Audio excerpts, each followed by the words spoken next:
Hello everyone, this is Megha Sharma. Welcome to Omega Tech Ed. आज के video में हम डिस्कस करेंगे prototype and production, changing embedded platform, physical prototypes and mass personalisation. आगे बढ़ने से पहले अगर आपने अब तक चैनल को सब्सक्राइब नहीं किया है तो प्लीज़ चैनल को सब्सक्राइब कर दीजिए। आईओटी में प्रोटोटाइप एंड प्रोडक्शन डेवलपमेंट की दो अलग अलग स्टेजेस हैं। जब हम कोई आईओटी प्रोजेक्ट बनाते हैं तो उसे प्रोटोटाइपिंग से स्टार्ट करते हैं। प्रोटोटाइपिंग के बारे में डिटेल में हम प्रीवियस वीडियो में डिस्कस कर चुके हैं, तो अगर आपने वो वीडियो नहीं देखी है तो आप आई बटन पे क्लिक करके उस वीडियो को देख सकते हैं। प्रोटोटाइपिंग का सिंपल मतलब होता है ट्रायल वर्जन। मतलब जो आईओटी डिवाइस हम बनाते हैं, हम सबसे पहले उसका एक ट्रायल वर्जन बनाते हैं जिसको हम फर्स्ट मॉडल भी बोल सकते हैं। इसका मेन पर्पस होता है प्रोडक्ट की फंक्शनैलिटी को टेस्ट करना। तो प्रोटोटाइपिंग के थ्रू हम आईओटी डिवाइस की फंक्शनैलिटी को टेस्ट करते हैं और अपने आइडिया को वैलिडेट करते हैं। तो स्टार्टिंग में हम सिंपल प्रोटोटाइपिंग किट से स्टार्ट करते हैं, जैसे कि Arduino and Raspberry pi. Prototype actual में प्रूफ ऑफ कंसेप्ट है, बट प्रूफ ऑफ प्रोडक्ट नहीं है। प्रोडक्शन का मतलब होता है फाइनल प्रोडक्ट को लार्ज स्केल पर बनाना। फाइनल प्रोडक्ट को लार्ज स्केल पर मैन्युफैक्चर करने का जो प्रोसेस है उसे हम प्रोडक्शन बोलते हैं। The main purpose of production is to manufacture the final version of your IoT device in large quantities. तो प्रोडक्शन का जो मेन गोल होता है, जो मेन फोकस होता है, वो एफिशिएंसी एंड कंसिस्टेंसी पे होता है। तो प्रोटोटाइपिंग हमारा ट्रायल वर्जन है, वो फर्स्ट मॉडल है, लेकिन उसे फाइनलाइज करने के बाद जो फाइनल प्रोडक्ट है, जब हम उसे बहुत सारी क्वांटिटी में बनाते हैं, जब हम उसे लार्ज स्केल पे मैन्युफैक्चर करते हैं मार्केट की डिमांड के हिसाब से, तब हम उसे प्रोडक्शन बोलते हैं। तो प्रोटोटाइप को प्रोडक्शन तक ले जाने में और उसे कमर्शलाइज करने में बहुत सारे प्लानिंग, एफर्ट और एक्सपर्टीज़ की ज़रूरत पड़ती है। हमें हार्डवेयर और सॉफ्टवेयर से रिलेटेड डिसीजन लेने होते हैं, और जो सबसे इम्पॉर्टेंट फर्स्ट स्टेप होता है वो प्रोजेक्ट के लिए राइट प्लेटफॉर्म चूज़ करना है। मतलब कि जब हम प्रोटोटाइप से प्रोडक्शन की तरफ मूव करते हैं तो सबसे जो क्रिटिकल स्टेप है वो है सही प्लेटफॉर्म चूज़ करना, क्योंकि हमें अपने आईओटी डिवाइस के हिसाब से एक सही प्लेटफॉर्म चूज करना है, जो कि सबसे इम्पॉर्टेंट और क्रूशियल स्टेप है। Changing an embedded platform in IoT means switching from one type of hardware or software system to another to improve performance, reduce cost और meet new requirements. जनरली हम जो हार्डवेयर प्रोटोटाइपिंग में use करते हैं वो हम final production में use नहीं करते हैं। इसके बहुत सारे रीज़न हो सकते हैं, जैसे कि हमें परफॉर्मेंस इम्प्रूव करनी है या फिर कोई न्यू रिक्वायरमेंट है वो मीट करनी है। लेकिन जो सबसे मेन रीज़न इसका होता है वो होता है कॉस्ट इश्यूज़। जैसे हम रास्पबेरी पाई प्रोटोटाइपिंग में यूज़ करते हैं, क्योंकि प्रोटोटाइपिंग हमारा ट्रायल वर्जन है, हम एक ही मॉडल बना रहे हैं, और स्टार्टिंग में इजी होता है रास्पबेरी पाई से स्टार्ट करना। रास्पबेरी पाई इजी है, सिंपल है और फास्ट है।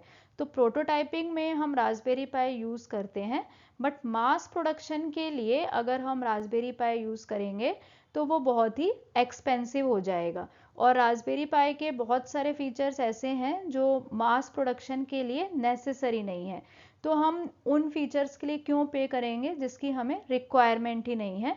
तो यहाँ पे हम रास्पबेरी पाई के प्लेस पे कस्टम पीसीबी यूज़ कर सकते हैं, जो कि हमारी स्पेसिफिक रिक्वायरमेंट को फुलफ़िल करेगा, क्योंकि कस्टम पीसीबी को हम अपने रिक्वायरमेंट के हिसाब से डिज़ाइन कर सकते हैं। तो इसे हम ऐसे समझ सकते हैं कि जब हम प्रोटोटाइपिंग से प्रोडक्शन की तरफ मूव करते हैं तो हम सेम हार्डवेयर, सेम प्लेटफॉर्म का यूज़ नहीं करते हैं, क्योंकि हमें परफॉर्मेंस इम्प्रूव करनी होती है और सबसे इम्पॉर्टेंट कॉस्ट रिड्यूस करनी होती है, क्योंकि मास प्रोडक्शन में हमें बहुत सारे प्रोडक्ट बनाने हैं। तो परफॉर्मेंस इम्प्रूव करने के लिए, कॉस्ट को रिड्यूस करने के लिए और न्यू रिक्वायरमेंट मीट करने के लिए हम जनरली प्लेटफॉर्म स्विच करते हैं और इसे ही हम चेंजिंग एम्बेडेड प्लेटफॉर्म बोलते हैं। जब हम एक फ्लेक्सिबल और पावरफुल प्लेटफॉर्म से चीपर और स्मॉलर डिवाइस पर मूव करते हैं, तब वो हमारे लिए चैलेंजिंग होता है, क्योंकि हमें डिवाइस के हिसाब से एडजस्टमेंट करने होते हैं। और जब हम पावरफुल प्लेटफॉर्म पे स्विच करते हैं, तब हमें मॉडर्न लैंग्वेज के हिसाब से कोड रीराइट करना होता है।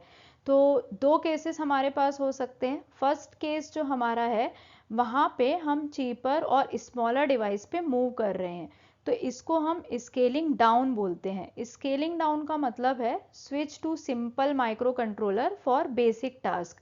तो यहाँ पे हमारा जो डिवाइस है उसकी जो कैपेबिलिटी है वो सिंप्लीफाई होगी। और जो सेकेंड केस है, वहाँ पे हम पावरफुल प्लेटफॉर्म पे मूव कर रहे हैं, इसको हम स्केलिंग अप बोलते हैं। स्केलिंग अप में डिवाइस की कैपेबिलिटी इंक्रीज होती है। स्केलिंग अप में हम मोर पावरफुल माइक्रो प्रोसेसर पे मूव करते हैं और कॉम्प्लेक्स टास्क यहाँ पे हम परफॉर्म कर सकते हैं। तो दोनों ही केसेस में हमें एडजस्टमेंट करने होते हैं। दोनों ही केसेस में एडजस्टमेंट की ज़रूरत हमें पड़ेगी।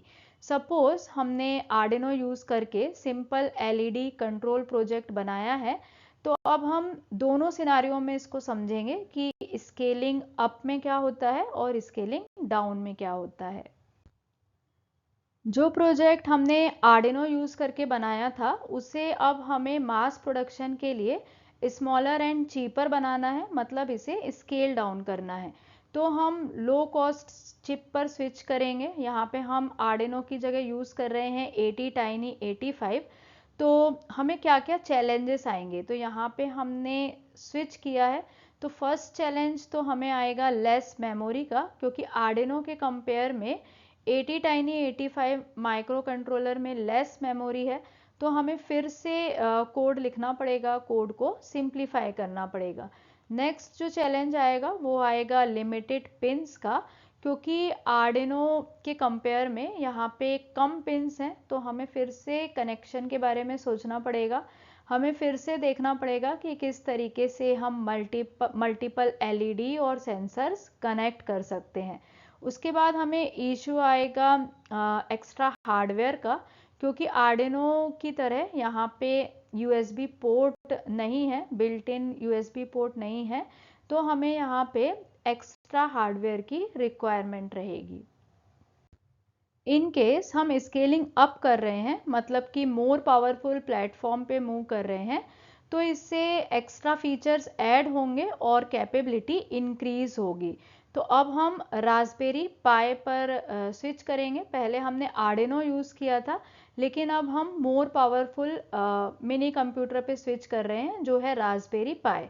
तो जब भी हम स्केलिंग अप करते हैं तो एक्स्ट्रा फीचर्स ऐड होते हैं और डिवाइस की कैपेबिलिटी इंक्रीज होती है।